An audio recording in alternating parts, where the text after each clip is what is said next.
స్తోత్రాలు స్తోత్రాలు హల్లెలూయా హల్లెలూయా స్తోత్రాలు యేసు రాజా స్తోత్రాలు ప్రభువా. ఈ ఉదయకాల సమయంలో ప్రభువా నీ బిడ్డ మీద మేమందరినీ కూడా ప్రభువా ఈ సన్నిధిలో ప్రభువా ప్రార్థన చేసి వదల ప్రతి ఒక్క బిడ్డను పేరు పేరుగా దీవించేసి ఆశీర్వదించేసి అయినా ప్రభువా నీకు వందనాలు స్తుతులు స్తోత్రాలు అయినా ప్రభువా. యేసయ్యా నీకే స్తోత్రాలు స్తోత్రాలు స్తోత్రాలు స్తోత్రాలు స్తోత్రం దేవా ప్రభా. స్తోత్రాలు వందనాలు తెలియజేస్తున్నాను ఆయన తండ్రి ప్రభా. ఈ ప్రార్థనలో ఏకీకరించిన ప్రతి ఒక్క కుటుంబాన్ని బాబున్న ప్రతి ఒక్క బిడ్డను పేరు పేరు దీవించి ఆశీర్వదించండి ఆయన. ఈ నామానికి మహిమగంత ప్రభావం పొందండి ఆయన తండ్రి ప్రభా. ప్రభా నీకు వందనాలు స్తోత్రాలు. చిన్నారులను ఆశీర్వదించండి ప్రభా, పెద్దలను ఆశీర్వదించండి ఆయన. ఈ వాక్యం ప్రతి ఒక్క బిడ్డని ఆదేశం తీసుకుంది ఆయన. నువ్వు యోగ్యంగా ఏ విధంగా జీవించాలో నాకు మాకు నేర్పించమని ఈ పరిశుద్ధమైన నామం అడిగి వేడుకుంటున్నాము తండ్రి. హల్లెలూయా హల్లెలూయా హల్లెలూయా. అందరికీ వందనాలండి. ఈరోజు అందరికీ కూడా దేవుడు మనకి ఇచ్చినటువంటి శుభదినం. ఇది ఒక శుభదినం. చాలా మంది అనుకుంటారు కొన్ని రోజులే మంచి. క్రైస్తవుడికి అన్ని రోజులు అన్ని వేళలు మంచి.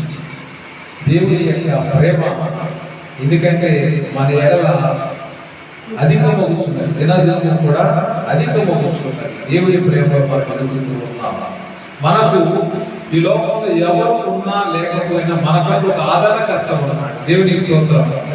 ఎందుకంటే బాధపడితే మనుషులు చెప్తూ ఉంటారు, సార్ భయపడిపోతుంటాడు ఎవరైనా చెప్తారు కానీ దేవుడు చెప్తున్నాడు. దేవుడు ఎవరికి నీతోనే మాట్లాడతారు. ఈ will talk to you. So ఆ విధంగా ఈరోజు దేవుడు మనకు ఇస్తున్నటువంటి వాక్యం ఆ 2వ తిమోతి 3వ అధ్యాయము 12వ వచనం. 2వ తిమోతి 3వ అధ్యాయము 12వ వచనం. సహించిన వారమైతే ఆయన 2వ తిమోతి 3వ అధ్యాయము 12వ వచనం. క్రీస్తు యేసునందు సద్భక్తితో బ్రతుకను ఉద్దేశించు వారందరూ హింస పొందుదురు. ఈ వాక్యాన్ని ధ్యానం చేసుకోవాలి. క్రీస్తు యేసునందు సద్భక్తితో. సద్భక్తి అంటే మంచి సత్పురుషుడు అంటే ఈ యొక్క సద్భక్తితో బ్రతుకను ఉద్దేశించు వారందరూ కూడా ఏం పొందుతారండి? హింస పొందుతారు. సో ఈ హింస నుంచి తప్పించేటువంటి మార్గం కూడా దేవుడు మనకు చూపిస్తూ ఉన్నాడు. మనము ఈ లోకంలో జీవిస్తున్నప్పుడు ఎటు వెళ్ళాలో ఏమి చేయాలో తెలియక ఉన్నప్పుడు దేవుడి అనుక్షణం కూడా మనల్ని నడిపిస్తూ ఉన్నాడు. సద్భక్తి, నువ్వు మంచిగా మంచి విశ్వాసంతో ఒక సత్పురుషుడిలాగా బ్రతకాలి అనుకుంటే క్రీస్తు నామములో క్రైస్తవుడు అయితే నీకేం కలుగుతుంది? హింస కలుగుతుంది. మరి ఎందుకు ఈ హింస? ఎందుకు ఈ హింసలు? ఎందుకు ఈ శ్రమ? అంటే మనమందరం కూడా ఈ విషయాన్ని క్రైస్తవుడికి ఎందుకు నేను ఇంత పర్ఫెక్ట్ గా జీవిస్తున్నా కదా నాకేంది శ్రమలు అంటే అది యోగు గారు కూడా చాలా పర్ఫెక్ట్ గా జీవించారు. ఆయన జీవితంలో మరి ఆయన కూడా శ్రమలు ఎదుర్కొన్నాడు కానీ దేవుని పద్ధతి మాట అన్నది. ఎందుకంటే మన యొక్క జీవితాలు దేవుడు తన కృపలో భద్రపరిచాడు. సీడ్లెస్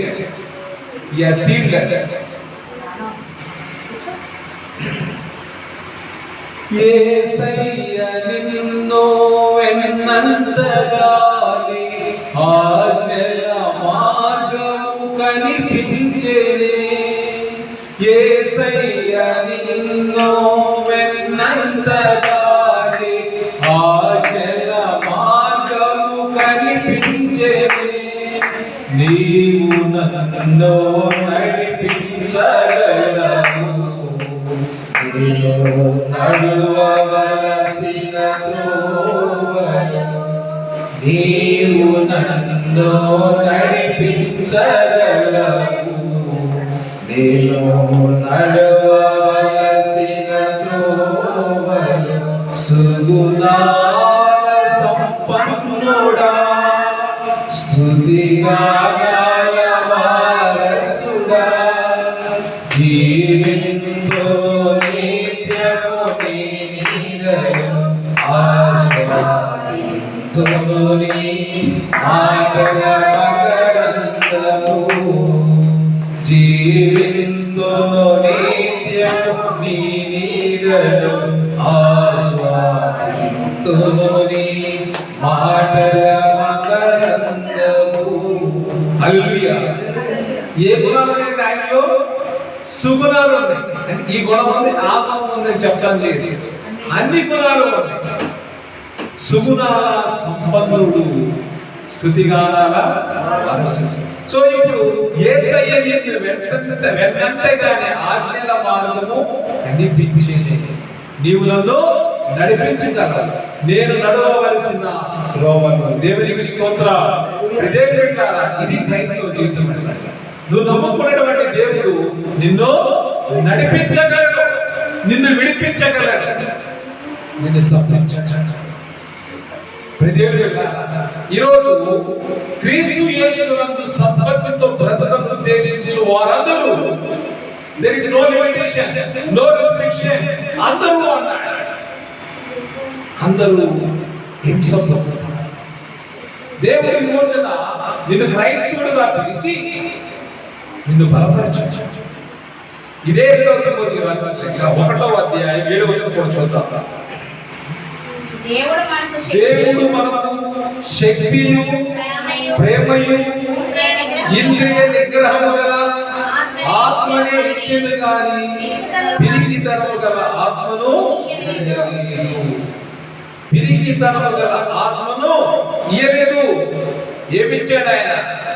ఏమిచ్చాడు? దేవుడు నీకు శక్తి ఇచ్చాడు, ప్రేమనిచ్చాడు, ఇంద్రియ నిగ్రహాన్ని ఇచ్చాడు. ఏమిచ్చాడండి? శక్తినిచ్చాడు. ఏ శక్తినిచ్చాడు? ఆత్మతో కూడినటువంటి శక్తినిచ్చాడు, ఆత్మతో కూడినటువంటి ప్రేమనిచ్చాడు, ఆత్మతో కూడినటువంటి ఇంద్రియ నిగ్రహమును ఇచ్చి ఉన్నాడు. దేవుడు ఈ విధంగా నిన్ను నిలబెట్టాడు. పిరికితనము గల ఆత్మను నీకు నాకు ఇవ్వలేదు. ఎందుకు ఇవ్వలేదు? ప్రకటనలో చెప్తారు, పిరికివారు, అబద్ధములాడువారు, అవిశ్వాసులు, జారులు, వీరందరూ కూడా దేనికి వారసులు కాదు, పరలోక రాజ్యానికి. సో నిన్ను ఆ స్థితిలో వచ్చలేదు. దేవుడు నీకు పిరికితనము గల ఆత్మను ఇవ్వలేదు, నీకు శక్తినిచ్చాడు, బలాన్నిచ్చాడు, ప్రేమనిచ్చాడు,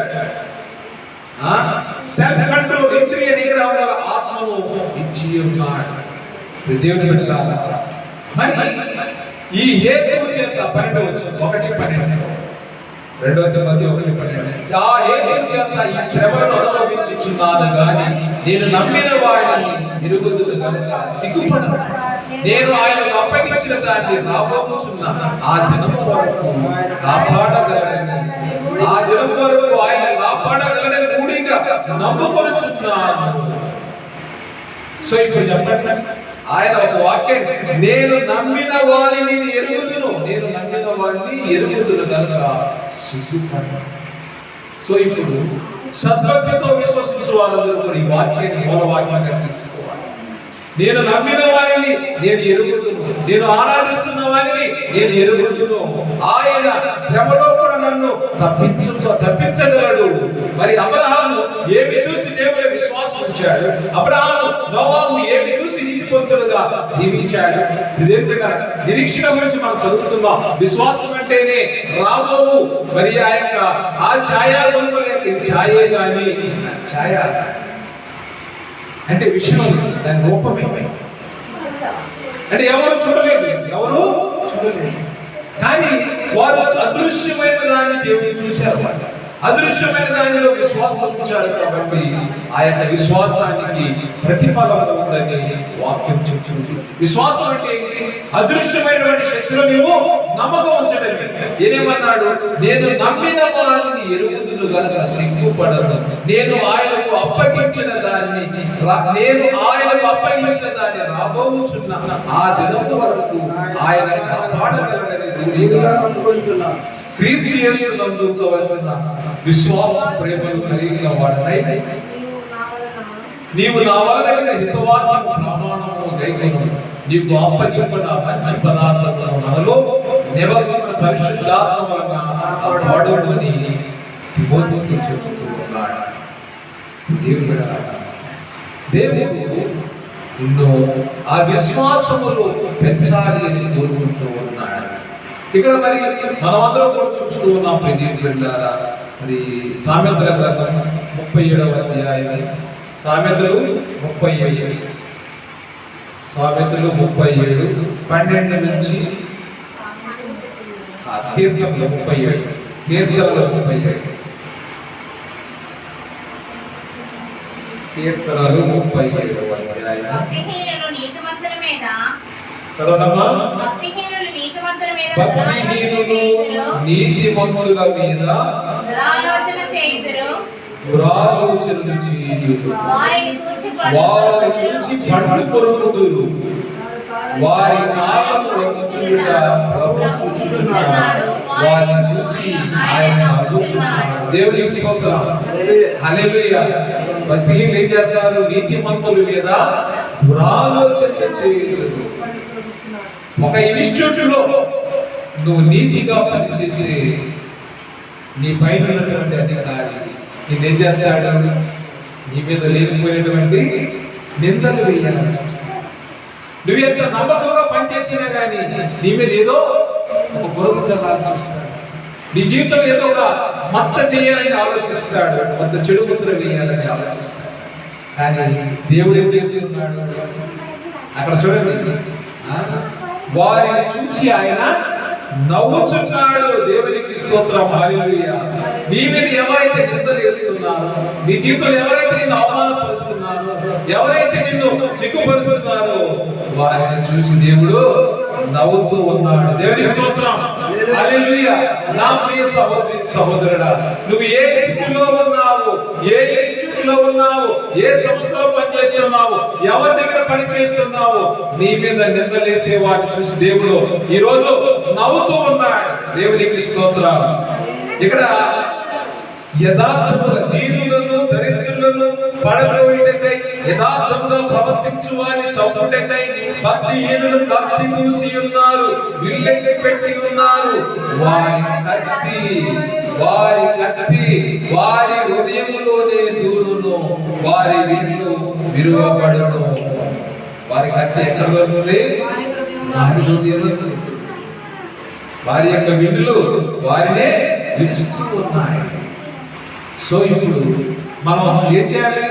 భక్తిహీనులు చూసి వాళ్ళ మీద అసహించాల్సిన అవసరం లేదు, గొప్పడాల్సిన అవసరం లేదు. నిన్ను సృష్టించిన వాడు వారిని చూసి, వాడు నీ మీద నిందలేని చూసి, నీ మీద అధికారం చలాయించడం చూసి వాళ్ళని నవ్వుతున్నాడు.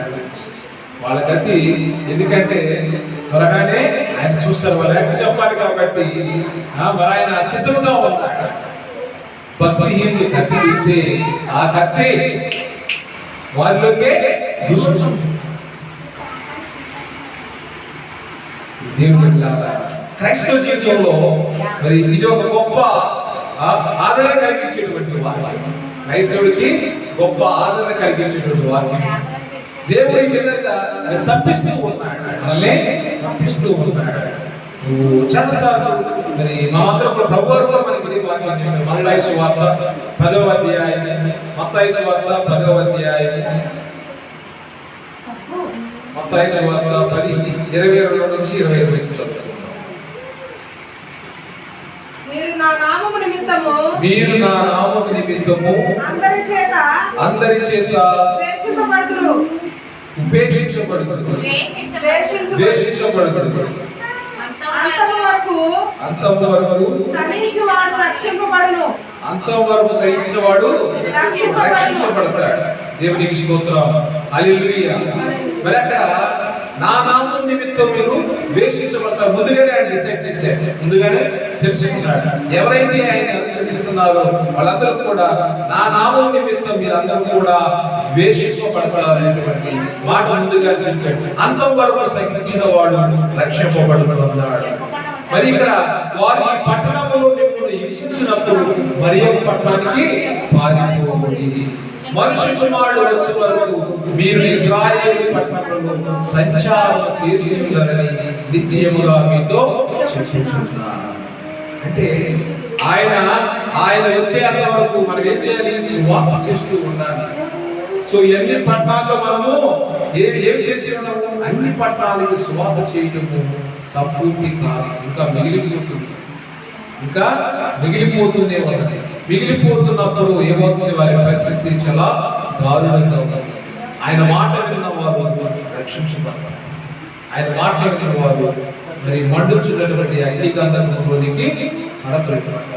ఆ స్థితి నుంచి ఈ రోజున మనల్ని తప్పించి ఆయన కొరకు నిలబెట్టి సద్భక్తితో బ్రతకమని ఉద్దేశించి ఉన్నాడు. సో నీ యొక్క సద్భక్తిలో వచ్చేటువంటి శోధన గురించి ఆయన జ్ఞాపకము చేస్తూ నిన్ను ఈ రోజున భక్తి జీవితంలో నిలబెడుతూ ఉన్నాడు. శ్రమ వచ్చిందని, బాధ వచ్చిందని, లోకాన్ని అనుభవించాలని పరిగెడుతున్నప్పుడు దేవుడు నిన్ను పట్టుకున్నాడు. చూడండి, తప్పిపోయిన కుమారుడు తండ్రి దగ్గర ధనాన్ని చూసి తీసుకుని ఎంజాయ్ చేశాడు. అది అయిపోయినప్పుడు బాధ వచ్చింది. తప్పు తెలుసుకున్నాడు. వాడికి కూడా బుద్ధి వచ్చిందంట. వాక్యం ఏదంటే బుద్ధి వచ్చినప్పుడు వాడు తండ్రి ఇల్లు గుర్తు చేసుకున్నాడు. అంటే ఆ బుద్ధి అనేది రావాలి. బుద్ధి జ్ఞాన సర్వసంపద ఆయన ఎందు గుప్తములై ఉన్నది. సో ఈ చిన్న కుమారుడు లూకాసు వార్త 15:17 చూడండి. లూకాసు వార్త 15:17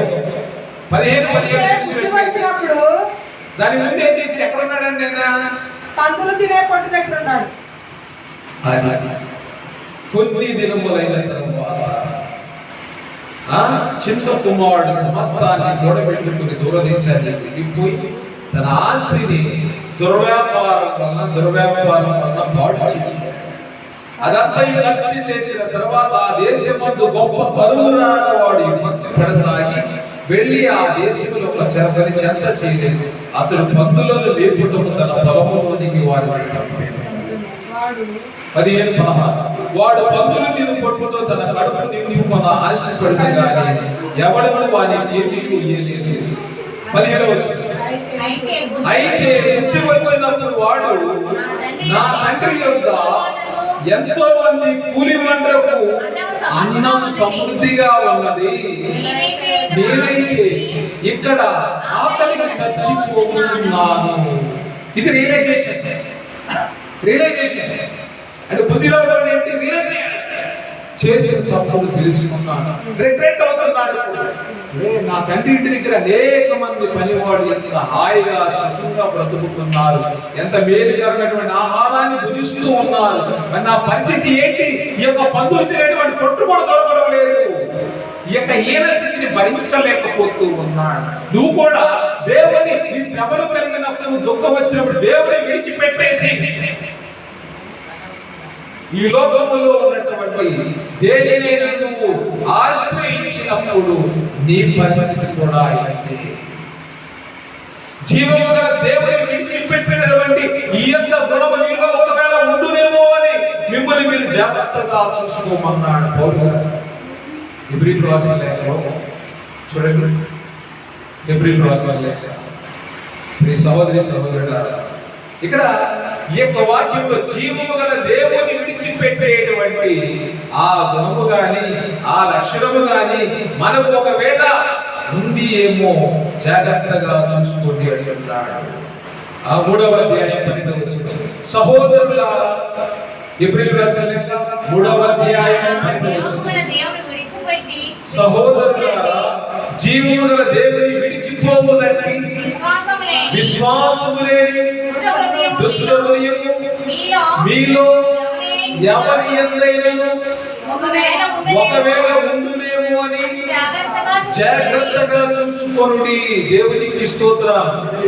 అంటే ఈ యొక్క శ్రమలను చూసి తప్పిపోయి పారిపోతున్న నీకు దేవుడు ఇస్తున్నటువంటి ఒక వాక్యం, ఈ జీవము గల దేవుని విడిచిపోవునట్టి విశ్వాసము లేని దుష్ట హృదయము నీలో గాని నాలో గాని ఎవరో ఉందేమో జాగ్రత్తగా చూసుకోమంటున్నాడు. ఎందుకు జాగ్రత్తగా చూసుకోమంటున్నాడు? మన విశ్వాసం ఏంటి? అదృశ్యమైన దానిలోనే కదా మన విశ్వాసం. So how can we go away from the track అంటే మన ముందు ఉంచబడినటువంటి బాట, ఒక అడుగు జాడల బాట. తండ్రి ఏ దారిలో నడిస్తే అదే దారిలో కొడుకు నడుస్తాడు. రన్నింగ్ ట్రాక్ అనుకుంటారు. ట్రాక్ అంటే జీవిత బాట. ఈ బాటలో ఒకరు నడిచిన బాటలో ఇంకొకరు నడుపుతారు. అది మంచి అవ్వచ్చు, చెడు అవ్వచ్చు. ఇది జీవితం. నీ జీవితంలో నీ క్రియలు ఎప్పుడు కూడా 10 మంది నువ్వు నడిచిన నీతి బాటలో ఉండేలాగా చేయాలి, కానీ 10 మందిని వాడు చేసే విధంగా నీ అడుగులు ఉండకూడదు. So the track should be very clear. Track ఎప్పుడు కూడా డెస్టినేషన్కే నడిపించాలి, గమ్యంకే నడిపించాలి. మధ్యలో అటు ఇటు గందరగోళానికి గురి చేయకూడదు. ఇక్కడ ఈ జీవం గల దేవుడు ఇక్కడ వాడు తప్పిపోయాడు. చిన్న కొడుకు తప్పిపోయాడు. దేని చూసి తప్పిపోయాడు? తండ్రి దగ్గర నుంచి తీసుకున్నాడు ఆస్తిని చూసి వారి మనసులో తప్పిపోయాడు. ఇశ్రాయేలు ప్రజలకు కూడా దేవుడు చేసిన అద్భుతమైన కార్యాలు వాళ్ళు చూసేటువంటి వారు వారి హృదయంలో గర్వించి లోకంలో ఉన్నటువంటి ఆ పాపాన్ని ప్రేమించి పాపం కొరకు జీవం గల దేవుని కార్యాలు చూశారు. 40 సంవత్సరాలు ఆయన ప్రేమను రుచి చూసిన తర్వాత వీళ్ళు తప్పిపోతే దేవుడు ఏమైనా తెలుసా? వీళ్ళు ఏ హృదయం కలిగిన వారు? కఠిన హృదయం కలిగిన వారు, మార్పు చెందని వారు.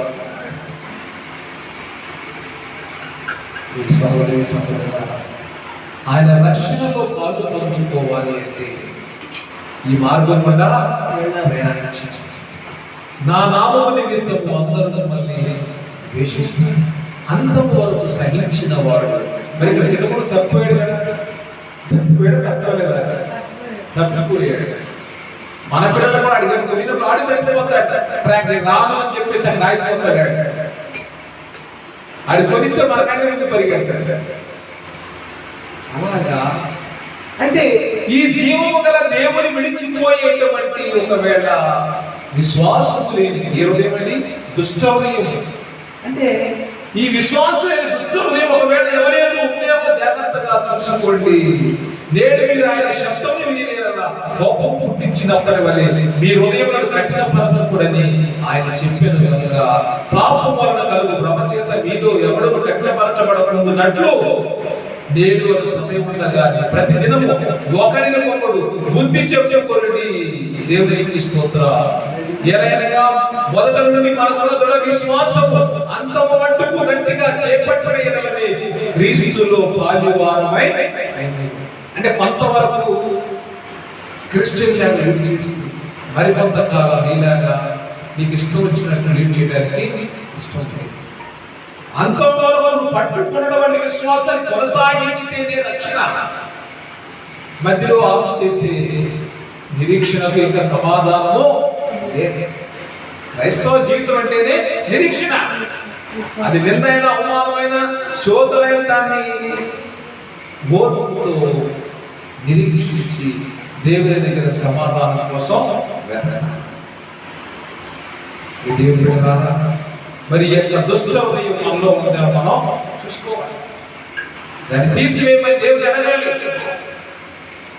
మరి అక్కడ ఇంకా మనం ముందుకు వెళ్ళినట్లయితే ఇంకా అదే హెబ్రీ రాష్ట్రాల 3:16 వచ్చినట్లయితే విని కోపం పుట్టించిన వారెవరు? మోషే చేత నడిపింపబడి ఐగుప్తులో నుండి బయలుదేరి వచ్చిన వారందరే కదా.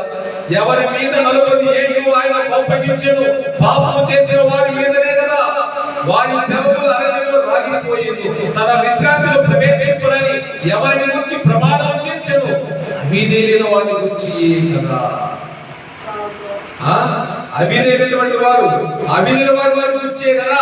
కాగా అవిశ్వాసం చేతనే వారు ప్రవేశించలేకపోయిరని గ్రహించుచున్నారు. అబ్రహాము దేన్ని బట్టి రక్షించబడ్డాడు? దేన్ని బట్టి ఆశీర్వదించబడ్డాడు? విశ్వాసం బట్టే కదా. నోవాహు ఎందుకు బట్టి తన కుటుంబం రక్షించబడింది? నీతిని బట్టే కదా. దేని బట్టి రక్షించబడ్డాడు? తన నిరీక్షణ బట్టే కదా, ఓర్పు ఆ సహనాన్ని బట్టే కదా. ఏందయ్యా నువ్వు దేవుడు అంటావు, ఆయన దూషించి త్వరగా కానిచ్చేయాలి. నువ్వు మతి తప్పి బుద్ధి లేని మాట్లాడుతున్న జాగ్రత్తగా ఉన్నాడు. అందరూ భార్య వెంటనే లోబడి కూడా, కానీ దేవునికి వ్యతిరేకంగా వెళ్ళాలి. ఆ ఓర్పుని దగ్గర ఓర్పు చూడాలి. ప్రాణాపాయసుడు కూడా దేవుని ఒక్క మాట కూడా దూషించకుండా నిలబడ్డాడు. కాబట్టి యోగు జీవితం ఈ రోజున క్రైస్తవ జీవితానికి ఆదర్శం. క్రైస్తవ జీవితానికి ఆదర్శం ఏంటంటే యోగు జీవితమే. దేవుని ఇక్కడ మరి తప్పిపోయిన వాడు బుద్ధి వచ్చినప్పుడు మనం కూడా ఒకసారి తప్పిపోయిన మనం కూడా బుద్ధి వచ్చేలా చేయాలి. ఏదైనా జరిగినప్పుడు ఏమంటాం మనం వాడుక భాషలో, వాడి బుద్ధి వచ్చింది. ఏదైనా అనుకోని సంఘటన జరిగినప్పుడు వాడికి బుద్ధి వచ్చింది, ఇప్పుడు వచ్చాడు అంటే రిగ్రెట్ అవుతున్నా, రియలైజ్ అవుతున్నాడు. నా ప్రియ సహోదరులారా, మరి ఈ రోజున దేవుడు ఇదే వాక్యం వల్ల ఈ యొక్క వాక్యాన్ని మనం చూసుకోవచ్చు. హెబ్రీయులకు రాసిన 11వ అధ్యాయం, హెబ్రీయులకు రాసిన 11 చెప్పిన వాక్యాలు కూడా అక్కడే ఉన్నాయి. హెబ్రీయులకు రాసిన 11వ అధ్యాయంలో 32వ వచనం చూసినట్లయితే అన్నీ ఉంటాయి అక్కడ. అదే మాట్లాడుతున్నాను. ఏమి చెప్పుదును, ఇకను ఏమి చెప్పుదును, గిద్యోను, బారాకు, సంసోను, యెఫ్తా, దావీదు, సమూయేలును వారిని గూర్చి ప్రవక్తలను గురించి వివరించుటకు సమయము చాలదు. వారు విశ్వాసము ద్వారా రాజ్యములను జయించిరి, నీతి కార్యములను జరిగించిరి, వాగ్దానములను పొందిరి, హింస వలన సింహపు నోళ్ళను మూసిరి, అగ్ని బలములను చల్లార్చిరి, ఖడ్గదారులను తప్పించుకొనిరి, బలహీనులుగా ఉండి బలపరచబడిరి, యుద్ధములో పరాక్రమశాలులైరి, అన్యుల సేవలను పారదోలిరి. దేవునికి స్తోత్రం, హల్లెలూయా. ఇంత గొప్ప కార్యాలు దేవుడు వారి ద్వారా జరిగించుకున్నాడు. కేవలము విశ్వాసమును బట్టి వీరి ద్వారా అనేక గొప్ప కార్యాలను దేవుడు జరిగించుకున్నాడు. మీ సహోదరులారా, మరి ఈ రోజున మనము కూడా ఈ గొప్ప కార్యాలు మనలో జరుగుతున్నట్లు మనము ఏమి చెయ్యాలి అంటే దేవుని మీద ఆధారపడాలి. దేవుని మీద ఆధారపడాలి. చూడండి, 1 పేతురు 4వ అధ్యాయం, 1 పేతురు 4వ అధ్యాయం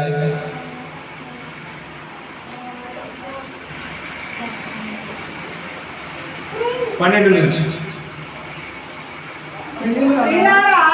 ప్రియులారా, మిమ్మల్ని శోధించుటకు మీకు కలుగుచున్న అగ్ని వంటి మహాశ్రమల గురించి మీకేదో ఎంత సంభవించినట్లు ఆశ్చర్యపడకుడి. క్రీస్తు మహిమ బయలుపరచబడినప్పుడు మీరు మహా ఆనందముతో సంతోషించు నిమిత్తము క్రీస్తు శ్రమలలో మీరు పాలివారయ్యేంతగా సంతోషించుడి. దేవునికి స్తోత్రం, హల్లెలూయా. ప్రియులారా, మిమ్మల్ని శోధించుటకు మీకు కలుగుచున్న అగ్ని వంటి మహాశ్రమలకు ఏదో జరిగిపోతుందని మీరెవరు కూడా బాధపడకండి. ఏదో వింత జరుగుతున్నట్లుగా మీరు ఆశ్చర్యపడకండి. క్రీస్తు మహిమ బయలుపరచబడినప్పుడు మీరు మహా ఆనందముతో సంతోషించు నిమిత్తము క్రీస్తు శ్రమలలో మీరు పాలివారయ్యేంతగా సంతోషించండి. ఈ శ్రమల గురించి మనమందరం కూడా ఏదో జరిగిపోతుందని చెప్పేసి అనుకోకూడదు. ఏదో జరిగిపోతుందని అనుకోకూడదు. ఇక్కడ మనం ఏమి చేయాలి? మీలో ఎవడు నరహంతకుడు హంతకుడుగా గాని, దొంగగా గాని, దుర్మార్గుడుగా గాని, పన్ను చెల్లి పోవాడుగా గాని బాధ అనుభవింపతగదు.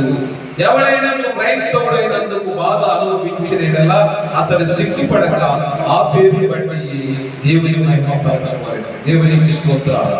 హల్లెలూయా. ఈరోజు దేవుడు నిన్ను నిలబెట్టి నీలో ఉన్న పిరిగితనాన్ని తీసివేసి, అవిశ్వాసాన్ని తీసివేసి నిన్ను దేవుడు వాడుకుంటున్నాడు. దేవునికి స్తోత్రాలు. హల్లెలూయా. ఈ క్రైస్తవుడు ఏం చేయాలంటే ఇక్కడ ఈ రోజున వాక్య ప్రకారం మనం చూసినట్లయితే ఇక్కడ మరలా మన యొక్క జీవితాన్ని మనము మరి ఇక్కడ వాక్యంలో చెప్పినట్టు ఈ యొక్క శ్రమను చూసి ఏదో జరుగుతుంది అన్నట్టు మనకు ఫీల్ అవ్వకూడదు. ఫీల్ అవడానికి వీలు లేదంట. ఆయన ఏమంటున్నాడు? మరలా 1 పేతురులోనే 5వ అధ్యాయంలో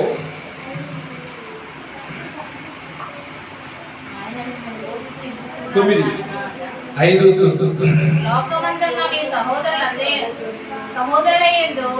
లోకమందున్న మీ సహోదరులయందు ఈ విధమైన శ్రమలే నెరవేరుచున్నవని విశ్వాసమందు స్థిరులై వారిని ఎదిరించుడి.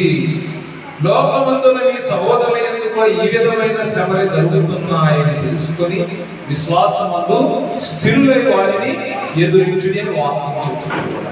ఈ రోజున మనమందరం కూడా నేర్చుకోవాల్సింది, నీకేదో ఒక వింత జరుగుతున్నట్టుగా నీకు ఒక్కడిగా జరుగుతున్నట్టు నువ్వు అనుకుంటా. ఇన్ని కోట్ల మంది జరుగుతుండగా భూమి మీద వాళ్ళకు కూడా ఇవి జరుగుతున్నాయి, నీకు కూడా జరుగుతుంది.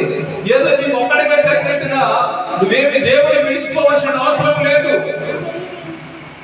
శ్రమలు, ఆర్థిక సమస్యలు, కుటుంబ సమస్యలు, పిల్లల సమస్యలు, భార్య భర్తల సమస్యలు, సమాజంలో సమస్యలు, ఉద్యోగాల సమస్యలు, నీకు ఒక్కడికే కాదు, నీకులాగా ఇదే శ్రమలు అనుభవిస్తున్నావు చాలా. దీన్నే కేసు స్టడీ అంటారు. కౌన్సిలింగ్ లో వాళ్ళు అనేక మంది శ్రమలు బాధలు వాళ్ళ జీవితాన్ని స్టడీ చేసిన తర్వాత కౌన్సిలింగ్ ఇస్తారు. ఇలా వద్దండి, దీన్ని తప్పించుకునే మార్గం ఏంటంటే ఇలా చేస్తే, ఈ మెడిటేషన్ చేస్తే, ఇది చేస్తే, మొదలు పెడితే మీకు నయమవుతుంది అంటే ఇంతమందిని చూసిన తర్వాత వాళ్ళకి ఒక అవగాహన వచ్చింది. కంప్లీషన్ ప్రిపరేషన్ అందరినీ స్టడీ చేసి కంప్లీషన్ ఇస్తారు. సో ఇప్పుడు మన జీవితంలో కూడా మన ఒక్కరికే జరుగుతున్నట్టుగా మనం భావించొద్దని వాక్యం చెప్తున్నట్టు విశ్వాసమందు స్థిరులై వారిని ఎదిరించుడి అన్నాడు. విశ్వాసమందు స్థిరులై, లోకమందు వచ్చిన ఈ శ్రమలన్నీ కూడా నువ్వు విశ్వాసంలో బలపడిన వాడివైతే వీటిని ఎదిరించగలవు.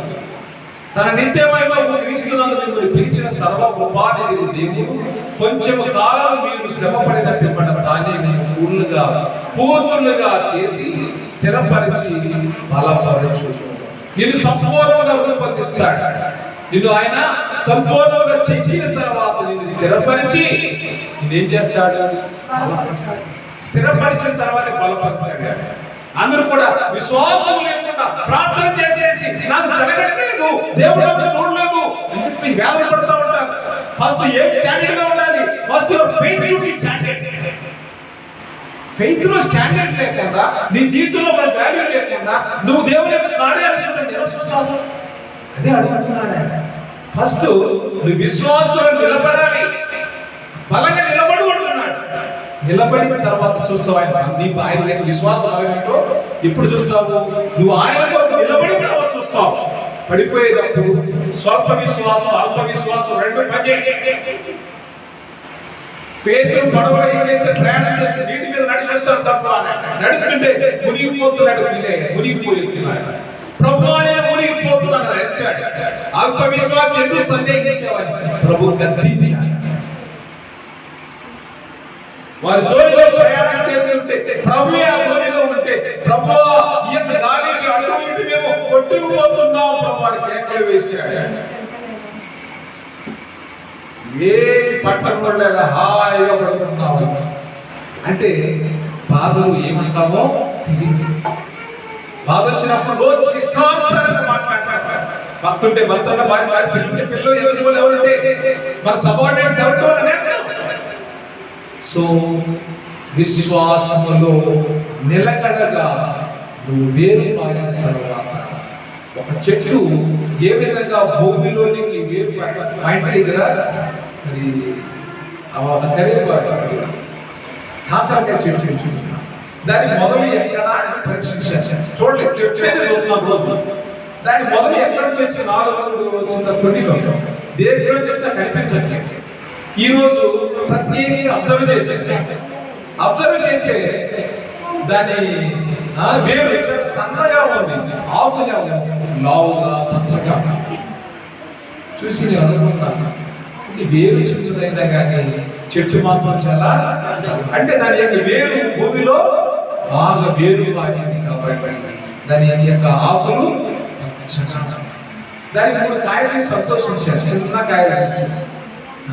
ఆ విధంగా నీ యొక్క జీవితం విశ్వాసములో వేరు బాగితేనే కానీ నువ్వు బలపరచబడినటువంటి కార్యం చూడాలి అంటే ఫస్ట్ విశ్వాసములో వేరు మారాలి.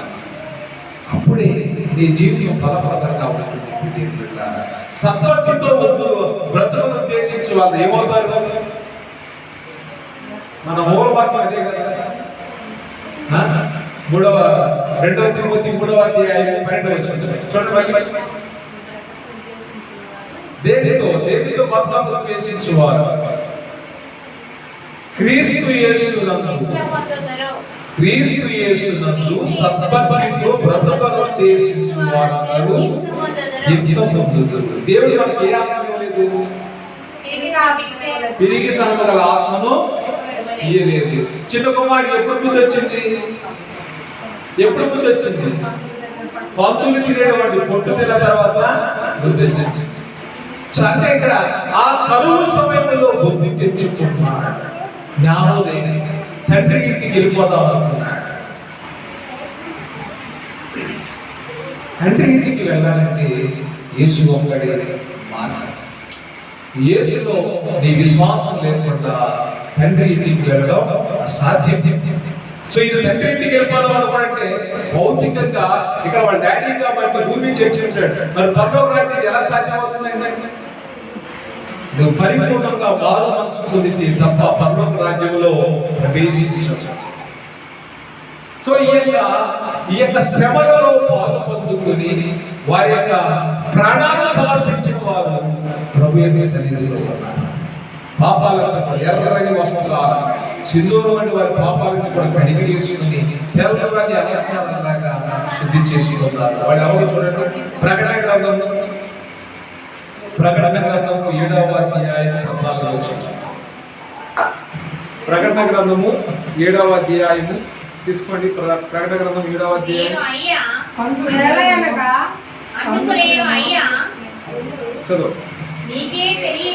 తెలియనగా అతడు ఇలాగ నాతో చెప్పెను, మీరు మహాశ్రమల నుండి వచ్చిన వారు గొర్రెపిల్ల రక్తంలో తమ వస్త్రములను ఉతుకుకొని వాటిని తెలుపు చేసుకొనేది. దేవునికి స్తోత్రం. హల్లెలూయా హల్లెలూయా హల్లెలూయా.